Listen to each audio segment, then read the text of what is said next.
لبیک لبیک یا رسول اللہ لبیک لبیک لبیک یا رسول اللہ لبیک لبیک لبیک یا رسول اللہ۔ مسئلہ یہ ہے کہ ترکیوں کی حکومت جو تھی وہ اہل سنت و جماعت کی، اور حکومت ان سے کنہوں نے لی؟ یہ آل سعود اور آل شیخ۔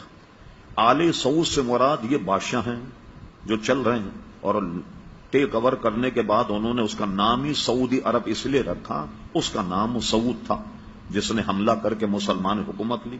آل شیخ جو ہیں یہ آل شیخ محمد بن عبد الوہاب کی اولاد، یہ آل شیخ کہلاتے۔ انہوں نے کیا کیا کہ حرم شریف پر حملہ کرنے سے پہلے ایک معاہدہ کیا۔ معاہدہ یہ ہوا کہ ہم مل کر کے کعبے پر اور مدینہ شریف پر حملہ کریں، جب ہماری حکومت بن جائے تو یہ ہمارا معاہدہ ہے کہ آل سعود تو ان کے ہاتھ بادشاہت ہوگی، حاکم یہ ہوں گے، اور آل شیخ جو ہیں ساری مذہبی معاملات کو یہ ڈیل کریں گے، ان کی قضات ہوگی، ان کے قاضی ہوں گے، امام ان کے ہوں گے، مدرسے ان کے ہوں گے، محدث ان کے ہوں گے، مفتی ان کے ہوں گے۔ یہ دونوں میں یہ معاہدہ ہوا، اور اس معاہدہ ہونے کے بعد انہوں نے مدینہ منورہ پر چڑھائی کی، مکہ مکرمہ پر چڑھائی کی۔ جو حضرات سعودی عرب میں کوئی بہت خاص عزیز ان کے رہتے ہیں اور ہوں باخبر، سعودی عرب نے چند سال پہلے اپنا 100 سالہ جشن منایا تھا۔ 100 سالہ جشن، پوچھے جنہوں نے پروگرام دیکھا، ملک عبد العزیز کو حرم شریف میں گھوڑے پر بیٹھ کر تلوار سے لوگوں کو قتل کرتا ہوا دکھایا گیا۔ حرم شریف تو کیا یہودی آ گئے تھے حرم شریف میں؟ کون تھے جن کا قتل عام کیا؟ وہ سب سنی تھے۔ مسجد نبوی کے امام کو مصلی پر تلوار سے ذبح کیا، اور صرف 200 حضرات نے مدینہ شریف پر حملہ کیا۔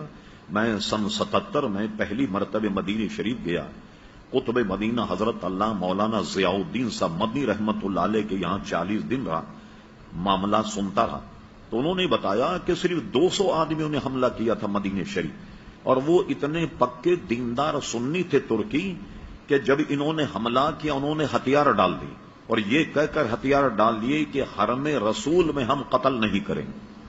خود قتل ہو گئے مگر انہوں نے دفاع نہیں کیا۔ یہی حال مکہ کا ہوا، اور انہیں حکومت لی، لوگ سب بھول جاتے ہیں۔ ہوا یہ کہ حکومت لینے کے بعد سب سے پہلا کام کیا کیا انہوں نے؟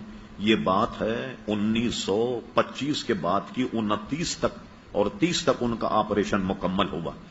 جنت البقیع پر بلڈوزر چلائے، گیتی اور پھاوڑے سے جنت البقیع کے شاندار مزارات اکھیڑ کر پھینکا، اہل بیت کے مزارات اکھیڑ کر پھینکے۔ سب سے شاندار مزار جنت البقیع میں حضرت عثمان غنی رضی اللہ عنہ کا تھا، اس کے اینٹ پتھر الگ کر کے اس کو زمین بوس کیا۔ پھر اس کے بعد جناب انہوں نے جنت مالا کا قبرستان جو ہے اس کو زمین بوس کیا۔ یہ سارے مزارات انہوں نے ڈھا دیے، اور اس وقت کے نزدیک کہتے تھے کہ یہ گنبد خضرا جو ہے یہ صنم اکبر ہے، سب سے بڑا بت یہ، معاذ اللہ، گنبد خضرا کو سب سے بڑا بت تصور کرتے تھے، لیکن ان کو وہ شہید کرنے میں قادر نہیں ہو سکے۔ جب انہوں نے جنت البقیع جنت مالا کو ڈھایا تو یہ اس زمانے کی بات ہے جب مولانا محمد علی جوہر، علامہ عبد الحامد بدایونی، علامہ عبد العلیم صدیقی، ایک صحافی تھے جن کا نام ریاض الحسن ریاض حسین تھا۔ آج سے کوئی 30 سال پہلے اخبار جنگ میں ان کا انٹرویو چھپا تھا۔ یہ وہ وقت میں شامل تھے جو ہندوستان سے سعودی عرب میں احتجاج کرنے کے لیے آئے کہ بھئی ہندوستان کے مسلمان وہ غیر منقسم ہندوستان تھا جسے پاکستان میں ہندوستان، انہوں نے احتجاج کیا، اور احتجاج کرنے کے بعد ان سے سعودی حکومت نے وعدہ کیا کہ ہم یہ دوبارہ بنائیں گے۔ یہ جو آپ ان بزرگوں کے مزار پر کچھ پتھر رکھے ہوئے دیکھتے ہیں کہ جس سے یہ پتہ لگ جائے کہ یہ حضرت فاطمہ کا مزار ہے، یہ حضرت امام حسن کا ہے، یہ اسی وقت کی برکت کہ یہ پتھر لگا کر انہوں نے ایک طرح سے نشاندہی کر دی کہ یہ ان کے مزارات ہیں، لیکن اس کے بنانے کا وعدہ انہوں نے پورا نہیں کیا۔ حضرت خدیجۃ الکبریٰ کا روضہ جنت مالا بہت شاندار بنا ہوا تھا۔ کسی صاحب کے پاس وقت ہو اس فقیر کے پاس آئیں، وہ تمام آپ کو میں فوٹو دکھاؤں گا کہ جو اس کے ڈھانے سے پہلے جنت البقیع جنت مالا۔ اب بتائیے ایسے حضرات جنہوں نے ہزاروں مسلمانوں کو تحقیق کیا، کعبے پر قبضہ کیا، مدینہ شریف پر قبضہ کیا، اب ہم لوگ کہتے ہیں سب بھول گئے، آپ ان کے پیچھے نماز کیوں نہیں پڑھتے؟ تو اس لیے ہم ان کے پیچھے نماز نہیں پڑھتے کہ وہ عقیدتاً ہم اہل سنت و جماعت کو مشرک سمجھتے ہیں۔ اب بتائیے کہ جو اہل سنت کو مشرک سمجھے کیا اس کے پیچھے نماز پڑھیں گے آپ؟ اس لیے ہم نماز نہیں پڑھتے۔ اور اس پر کسی صاحب کو اگر تاریخ حقائق کا مطالعہ کرنا ہو، ہمارے بہت بڑے علامہ گزرے، علامہ مفتی عبد القیم قیوم صاحب رحمت اللہ تعالی علیہ، ان کی تاریخ نجد و حجاز کا مطالعہ فرما۔ چلیے تو ہم مولویوں کی بات ہے، محمد بن عبد الوہاب کیا تھا؟ آپ انٹرنیٹ پر سرچ کریں آپ، ہم فرے کے اعترافات۔ یہ ہم فرے کون تھا؟ 7 جاسوس جنہوں نے سلطنت عثمانیہ کو توڑا، 7 جاسوس، 6 مرد تھے، 1 خاتون تھی۔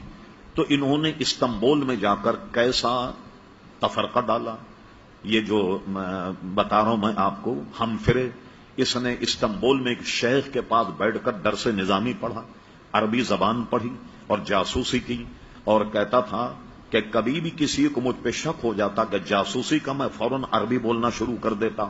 اس نے تو بالکل ننگا کر کے رکھ دیا محمد عبد الوہاب۔ یہ تو ایک غیر مسلم کتاب ہم فرے کے اعترافات کے نام سے، وہ عربی میں بھی چھپی ہے کویت سے، اور کیا کہتے ہیں لندن وغیرہ سے بھی وہ چھپی، جی لندن کے تو جاسوس ہی تھے۔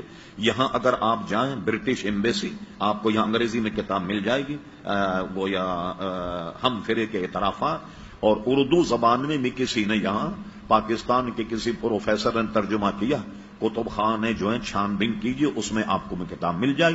اس نے پورا قصہ محمد عبد الوہاب کا لکھا، میں نے اس کو کیسے گمراہ کیا، اس سے مناظرہ کیا کہ شراب حلال ہے، اور یہ ثابت کر دیا کہ شراب حرام نہیں، اور اس کو شراب پلائی۔